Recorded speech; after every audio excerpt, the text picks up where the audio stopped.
There's a real excitement when you start to really get how a language works internally. Absolutely. It's more than just learning phrases. Right. So today we're diving into Portuguese, not just vocabulary, but like the actual linguistic system behind it, how it's all put together. Exactly. And thinking about it specifically, for practical use, if you're traveling, understanding the structure helps massively. Yeah, it gives you that extra edge, doesn't it? Especially if you've got that sort of amateur linguist curiosity, which I think a lot of our listeners do. For sure. Think of it as looking under the hood of the language. Okay, so our guide for this exploration is Portuguese, an essential grammar. A really solid resource. It's pretty user-friendly, but it doesn't shy away from the details. And importantly, it covers both European and Brazilian Portuguese, which is key. Definitely points out those differences. So where do we start as linguists? Hmm. Pronunciation. Has to be. The sounds are the very first thing you encounter. Right. And the Portuguese alphabet might look familiar, but how those letters sound, that can be quite different from English. So what jumps out first from like a phonological perspective? But one of the big things right away is the accents. You Mm. see the acute accent, like in la, or the circumflex in lay. And those aren't just for show, are they? They actually change the sound. Precisely. They're doing real phonetic work. In la, that A is open, think father, almost. Okay. But in lay, the E is more closed. A Right. bit like the E in bed, maybe, but tighter. Ah, I see. And you get that with O sounds too. Yep. Although grandmother has that open O. Although grandfather has the closed O. It's a core distinction. Fascinating. Just those little marks making such a difference. And then there are the nasal sounds. They always strike me as very Portuguese. Oh, absolutely. A Yep. real hallmark. You get nasality when a vowel has that little squiggle that tilted, like ah. Right. Or when a vowel comes before an M or in at Yeah. the end of a syllable, like am or an. But it's not quite like saying am in English with a bit of nasal twang, is it? No, not exactly. The airflow is really directed through the nose in Portuguese. The vowel sound itself becomes nasal. It's quite Yeah. different. I Even the nasal diphthongs, like in ow, have that quality. The book suggests, kind of cleverly, trying to say them while pinching your nose slightly. Oh, really? To feel the difference. Yeah, you really feel how it's not like the English equivalent where you might still sort of pronounce the N. I'll have to try that. That's a great tip. Okay, so accents, nasal vowels. What about consonants? Any tricky ones there? Sure, consonants have their own rules of the road. Take C. Before E and I, it's soft, like an S sound. Think so or cinema. Like lease. Got it. But before A, E, the hard hey sound. Casa, copo, kobo. Like cat. Okay. And if you want that S sound before A, O, or U, that's when you need the cedilla, the little tail on the C. So, cia as in azúcar. Sugar. Right. Makes sense. And the silent H, like an aura. Yep, classic Romance language feature. Comes from Latin. The spelling stuck around even after the sound disappeared at the start of words. A little fossil in the language. Exactly. And then you've got digraphs, combinations like vil and in. Ah, yes. How did those sound? Well, J is like the is in measure or vision, that voiced postal veolar fricative. Okay, this the A sound. Gay is tricky for English speakers. It's kind of like the E in million, but more palatalized. And int. Similar, like the E in onion, a palatal nasal sound. Right. And the R sound. That one seems to vary a lot. It really does. Its pronunciation or realization depends heavily on where it is in the word. Oh, I have so. Between vowels, or at the end of a word, it's often softer, maybe a flap or a trill, a bit like the Spanish single R, think par, Right, R. R. But at the beginning of a word, or after consonants like N or L, it's often stronger, more guttural, produced further back. Could be like a French R, or even a harsh sound for some speakers. Wow. Okay. So the R in rato, rat, sounds different from the R in caro. Exactly. It's a key phonological variant you noticed straight away. Definitely add character. What about silent letters? I think I heard something about silent U's. Ah, yes. In ki, ki, go, and gi, like quente, hot, or guitarra, guitar. So the U isn't pronounced there. Usually not. Its Yeah. job is basically to keep the Q sounding like K and the G sounding like G before E and I. Okay, it's sort of modifying the consonant before it. Right. But language being language, there are exceptions. Like tranquilo, there you do hear the U. Okay, good to know. Phew, pronunciation is a lot. But, getting those basics feels like getting the key to the code. It really does. It makes everything else make more sense. So let's move on. How does Portuguese handle nouns? I know grammatical gender is a big thing. Huge thing. Like many Romance languages, every single noun in Portuguese is either masculine or feminine. Even inanimate objects, like book or table. Yep. O livro, the book is masculine. A mesa, the table is feminine. It's not always about biological sex, obviously. As are patterns? Like, how do you know? There are strong tendencies. Nouns ending in O are very often masculine. Nouns ending in A are very often feminine. That's a good starting point. Okay, O masculine, O feminine, mostly. Mostly. And for nouns referring to people, you often form the feminine by changing the ending. Like O to O, otio, uncle, becomes a tia. Makes sense. What about nouns ending in consonants? Often you just add an A. So, o Portuguese, Portuguese man, becomes a Portuguesa, Portuguese woman. Or o cantor, male singer, becomes a cantora, female singer. So there are rules, which helps, but I'm guessing exceptions? Oh, loads of exceptions. Language wouldn't be fun without them, right? Huh, true. Like what? Well, some have totally different words, like olean, lion, and oleoa, lioness. Others add different endings, like o consul, male consul, and a consuleza, female consul. Okay. And some nouns just have the same form for both genders, like estudante, student. So how do you know if it's a male or female student? That's where the articles come in. O estudiante is the male student. A estudiante is the female student. The article tells you. Ah, so those little words, the and a, are crucial. Let's talk about them. Definitely. You have definite articles o, os, meaning the. Masculine, feminine, singular, plural. Okay. And indefinite articles uma, uns, umas, meaning alan or some. Same pattern. Masculine, feminine, singular, plural. Exactly. And the key thing is they must agree in gender and number with the noun they go with. It's not optional. So, señor alto, a tall gentleman, is masculine, singular, like señor. Right. But if it's duas señoras altas, two tall ladies, then duas is feminine plural, and altas also has to be feminine plural to match señoras. Agreement. It seems like a really core principle here. It absolutely is. It runs through the whole grammar. And this agreement thing extends to prepositions interacting with articles too, right? I remember seeing words like no and da. Yes. That's contraction. Very common. The prepositions em, not, de, off from, and a, coat, often merge with the articles that follow them. So M plus O becomes... No. De plus a becomes da. A plus os becomes aos. Okay. And it happens with indefinite articles, too. Yep. M plus is num. De plus uma is duma, and so on. It's like the language is smoothing things out, making it flow better. Kind of, yeah. It's a natural phonological process, and you really need to master these contractions to sound fluent. Definitely sounds essential. Okay, so articles agree, nouns have gender. How do adjectives fit in? Do they agree too? They absolutely do. Just like articles, adjectives have to match the noun they describe in both gender and number. So back to señor alto and duas señoras altas. The adjective alto changes to altas. Exactly. Tall has to become feminine and plural to match ladies. It's called concord. This agreement is everywhere. Are there predictable ways to make adjectives feminine, like we saw with nouns? There are some patterns, yeah. Adjectives ending in E often change to like Europeu becomes Europea. Okay. Ones ending in owl can change to oa, or even ona, like allemand, German, becomes Alemann, or Brinkelhaum, playful, becomes Brinkelona. So a few different patterns there. But here's the good news. A lot of adjectives don't change at all. Oh, which ones? Many ending in elmns, or even a, often stay the same for masculine and feminine, like intelligente, intelligent, or feliz, happy. Okay, so sometimes you just use the same word for both. That makes things a bit easier. It does. You just need to learn which ones change and which ones don't. Right. What about comparing things? Saying bigger than or as tall as? You use comparative structures. Yep. Town como means as, like tão alto como, as tall as. Okay. And less than? Menos, doke, menos alto duque, less tall than. For more than, it's me is the doke. Right. And superlatives, like the tallest or very tall. For the tallest, you'd use the definite article plus mer alto. For very tall, you often add the suffix isimo to the adjective. Ah, isimo. I've seen that. Yeah. Calmo, calm, becomes calmissimo, very calm. Notabel, notable, becomes notabilissimo.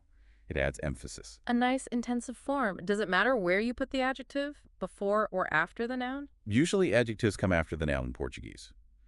Homem alto, a tall man. That's the standard. But sometimes they come before.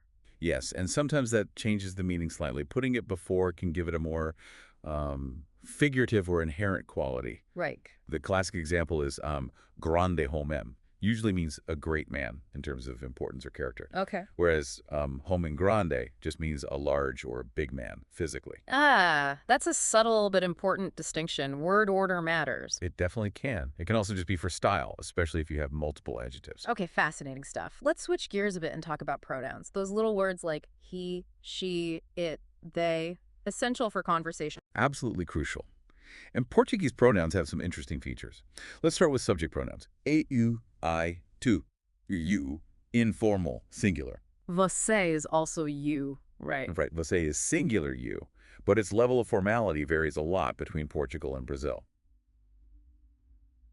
Then ele, nós, we. Vós for plural. You. Oh, vos exists. Yeah, it's the traditional plural you, but it's pretty formal and not used much in everyday speech, especially in Brazil. You mostly hear vocês.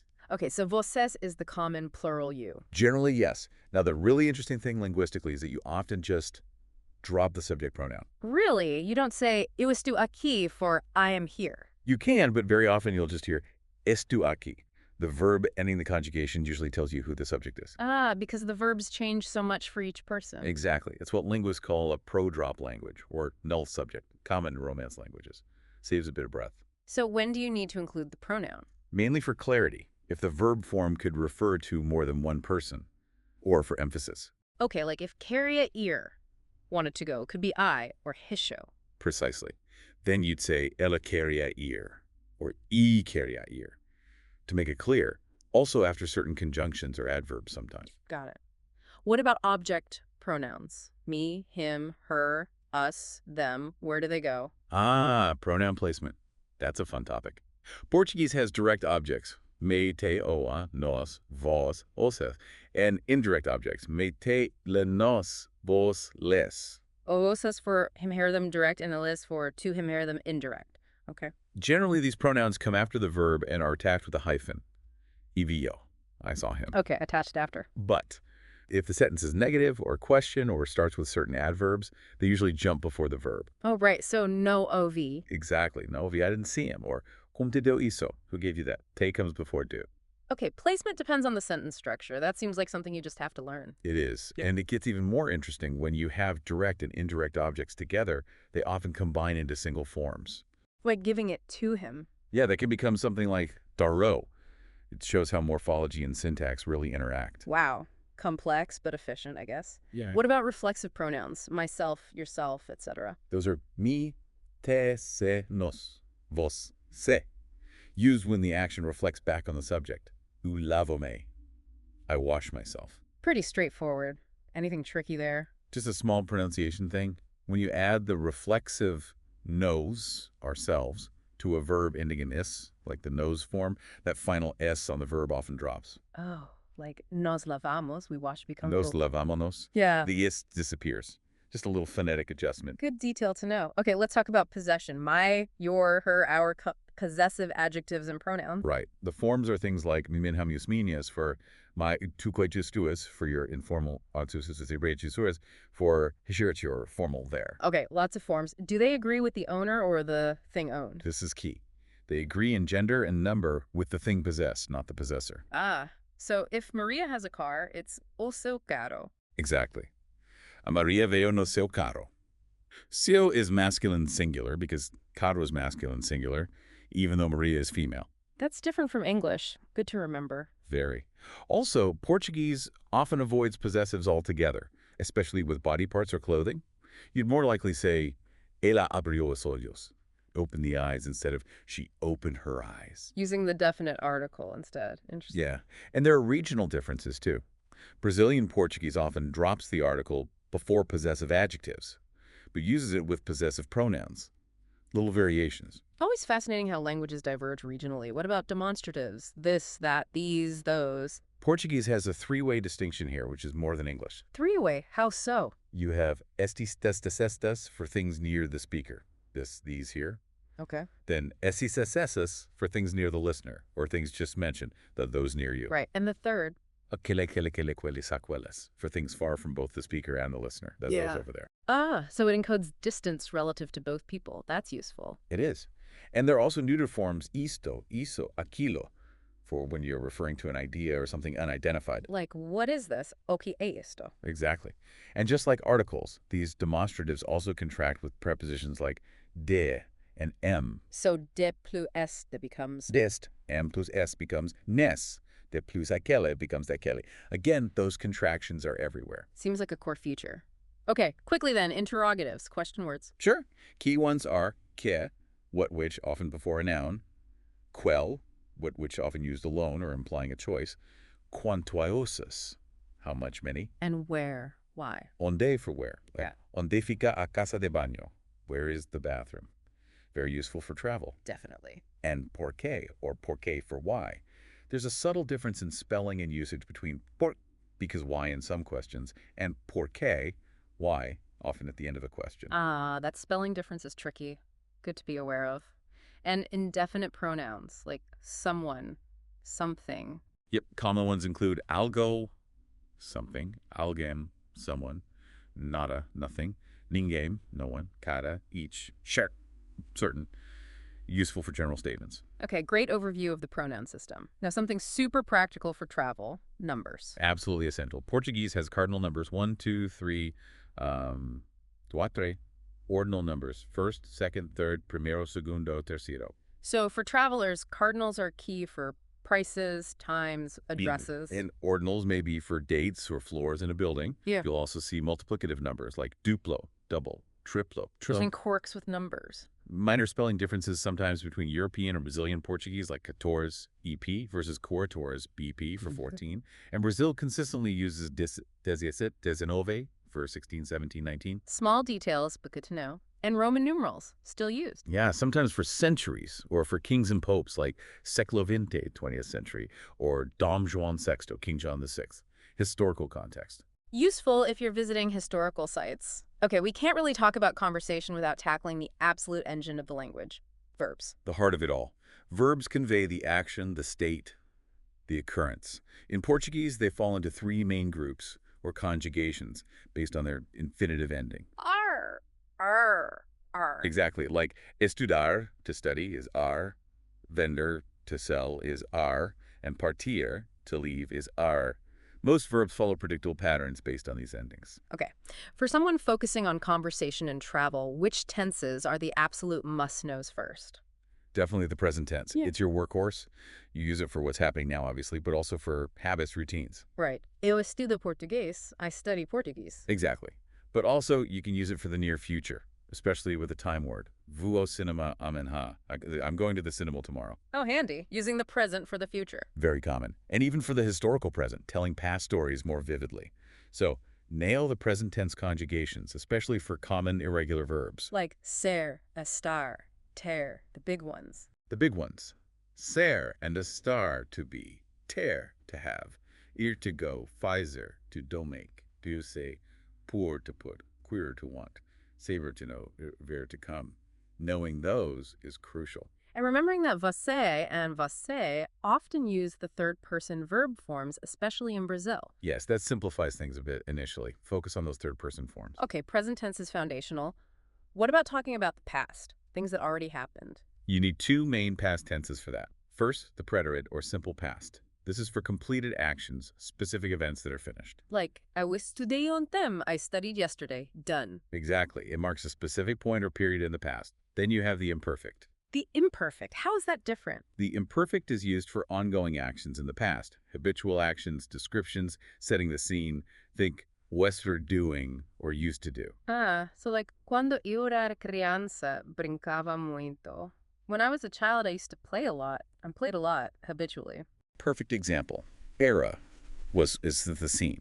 Brincava, played, used to play, describes the habitual action. It's about the aspect, completed versus ongoing or habitual. That distinction is really important, isn't it? Often tricky for learners. It is. Understanding when to use preterite versus imperfect is key to narrating past events accurately. Like, eu dormia, imperfect, quando o telefone tocou, preterite. I was sleeping when the phone rang. Ongoing action interrupted by a completed one. Got it. What about the future? There's a formal future tense, but honestly, in everyday speech, especially in Brazil, people very often use a simpler construction. The verb ir, to go, in the present tense, plus the infinitive of the main verb. Like uvu viajar. Exactly. Viajar literally means I go to travel, but it functions as I am going to travel or I will travel. It's super common for future plans. Simple and effective. Hmm. Okay, now, the subjunctive mood. This often sounds scary to learners. How vital is it for basic conversation? Okay, deep breath. Mastering the subjunctive Philly is definitely more advanced, but understanding its basic function is helpful even early on. What's the core idea? When is it used? Think of situations involving uncertainty, doubt, wishes, emotions, opinions, necessity, possibility, often independent clauses. So after phrases like, I hope that, or it's possible that. Exactly. Espero que tengas un buen día. I hope that you have a good day. Es posible que chova. It's possible that it rains. It often expresses a non-factual or subjective stance. Okay, so maybe not the first thing to master, but good to recognize. Right. And the present subjunctive forms are also used for polite commands, the imperative mood, so you'll encounter them there too. Okay.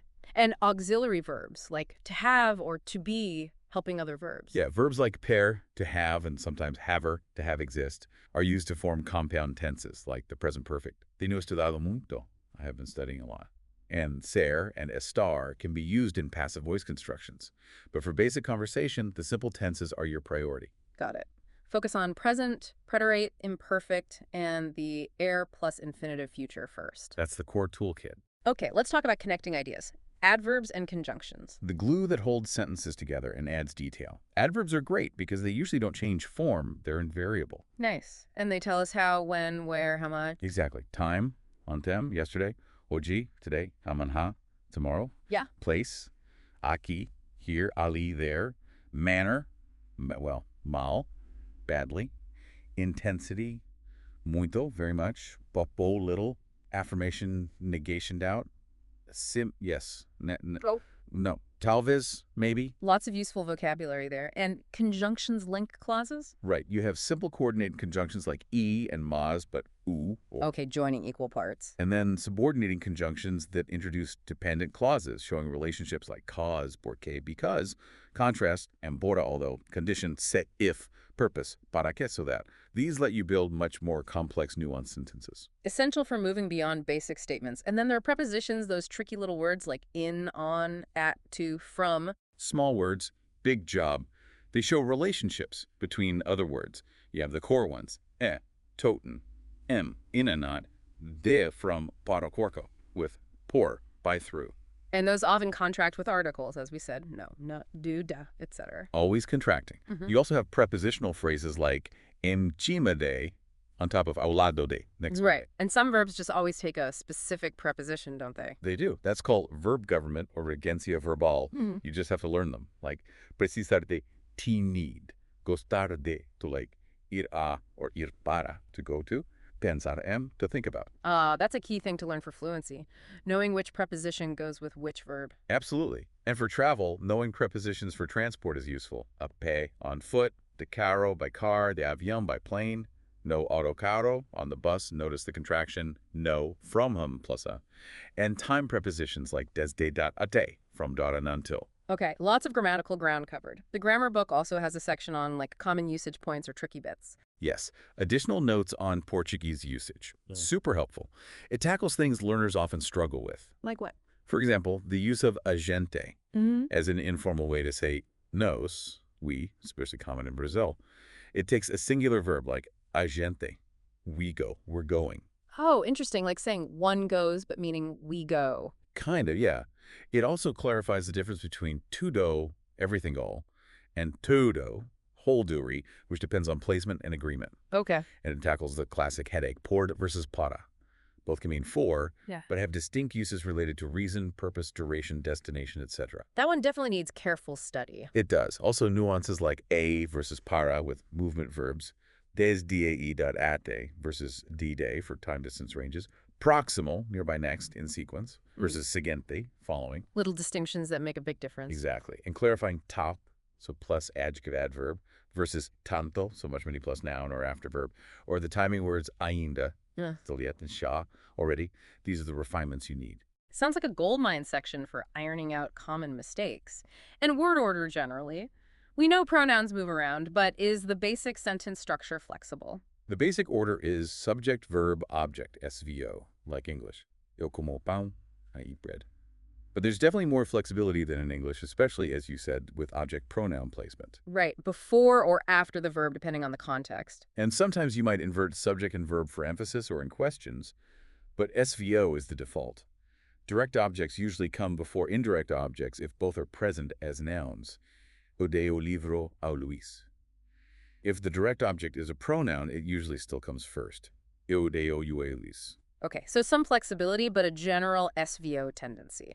Now, arguably one of the biggest hurdles for English speakers, ser versus estar, the two verbs for to be. Ah, the classic challenge. But it's fundamental. Getting this right is crucial for sounding natural. So what's the basic difference again? Think of ser for more permanent, inherent qualities.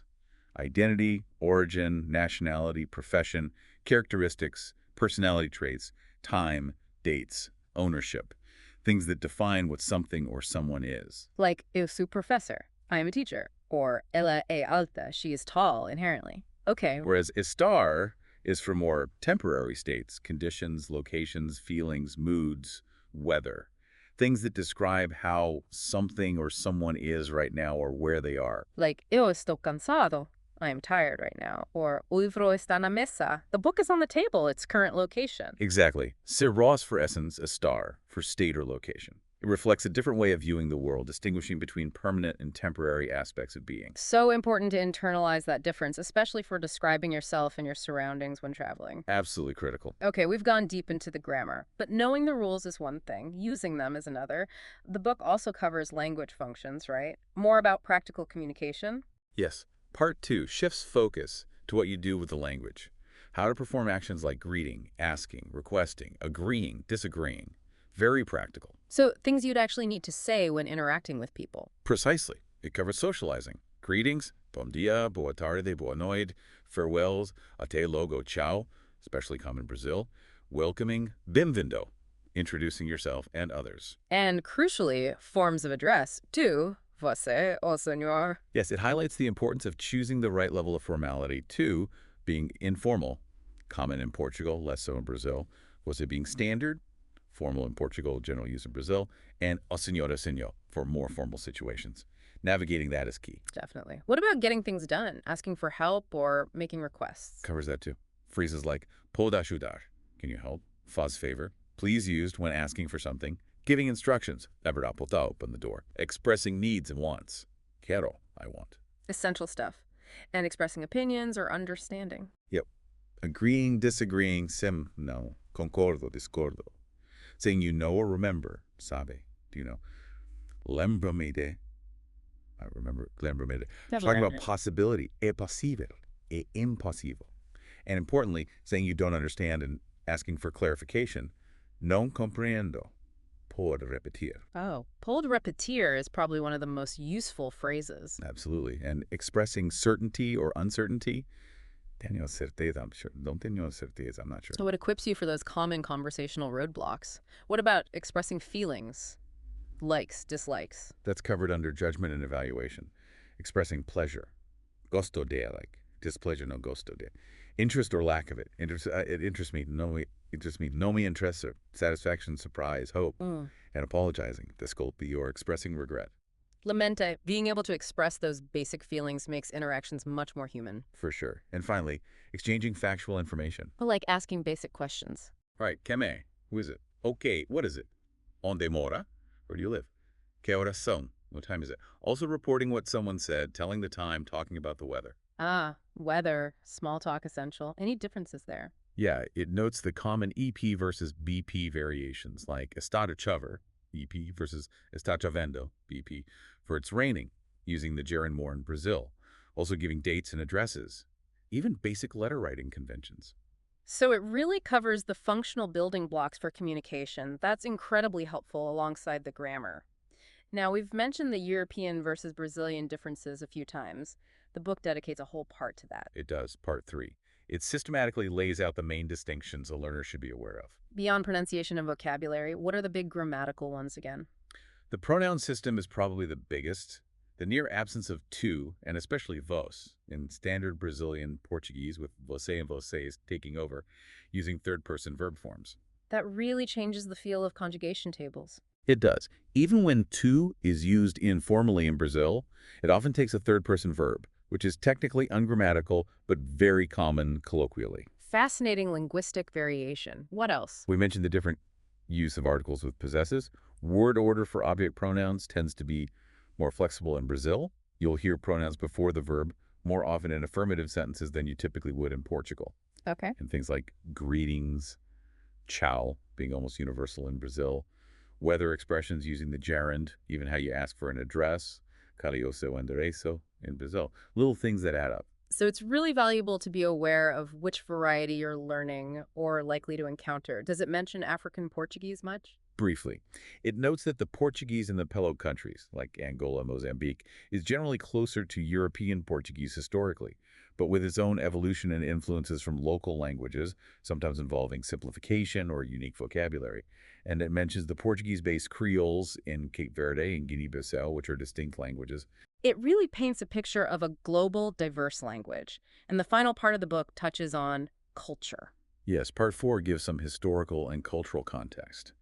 Because language doesn't exist in a vacuum, right? Absolutely. What kind of things does it highlight? It mentions fado music from Portugal, that unique style full of emotion and saudade, that untranslatable longing.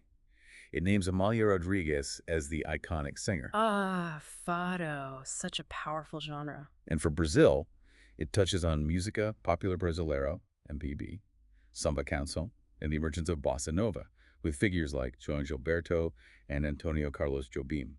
Also mentions Portuguese and Brazilian cinema. Just giving a taste of the cultural richness connected to the language. Exactly. Understanding things like fado or bossa nova gives you a deeper appreciation for the cultural nuances embedded within the language itself. It really does. Wow. Okay, we have covered a lot of ground here, really diving into the linguistic structure of Portuguese based on this grammar guide. We really have. It's a rich language system. So let's try to synthesize.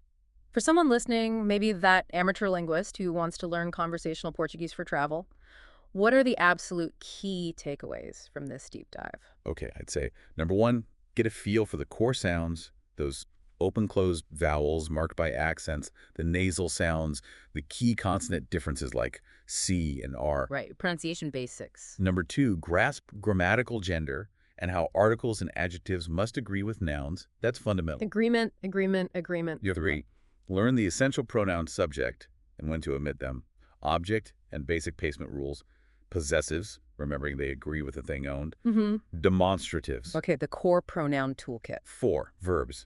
Focus on the indicative mood, present, preterite, imperfect. Understand their core uses and learn the key irregulars.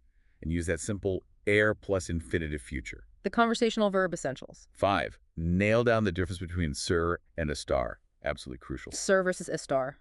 Non-negotiable. 6, learn some basic adverbs, conjunctions, and core prepositions, including those contractions. They link everything together. The connective tissue. 7, be aware of the main European versus Brazilian differences, especially in pronouns and verb usage. Choose your focus, but know the variations exist. Context matters. And finally, start practicing the actual language functions, greeting, asking, thanking, ordering, expressing simple opinions. Use the grammar to do things. So build the grammatical foundation, but focus on applying it to real conversational tasks relevant to travel. Exactly. It's about understanding the system to communicate effectively. Approaching it this way, from a linguistic perspective, makes the learning deeper and more efficient, I think. I agree. It moves beyond just memorizing phrases to understanding why things are said the way they are. It definitely enriches the travel experience, too, when you have that deeper appreciation. Absolutely. So if this discussion has piqued your interest, definitely explore further. Look up resources on specific points, maybe find language partners, use apps, but keep that linguistic curiosity alive. Yeah, dive deeper into the areas that fascinated you. And maybe, as a final thought, Ooh, yes. think about how the very structure we've discussed, the way Portuguese handles time with its past tenses, the way it distinguishes sir and a star, the sounds it uses, how all of that might reflect or even shape the way its speakers perceive and interact with the world. That's a fascinating idea. Language as a window into a worldview. Exactly. Learning Portuguese isn't just learning words, it's unlocking a whole new perspective. a new way to experience life.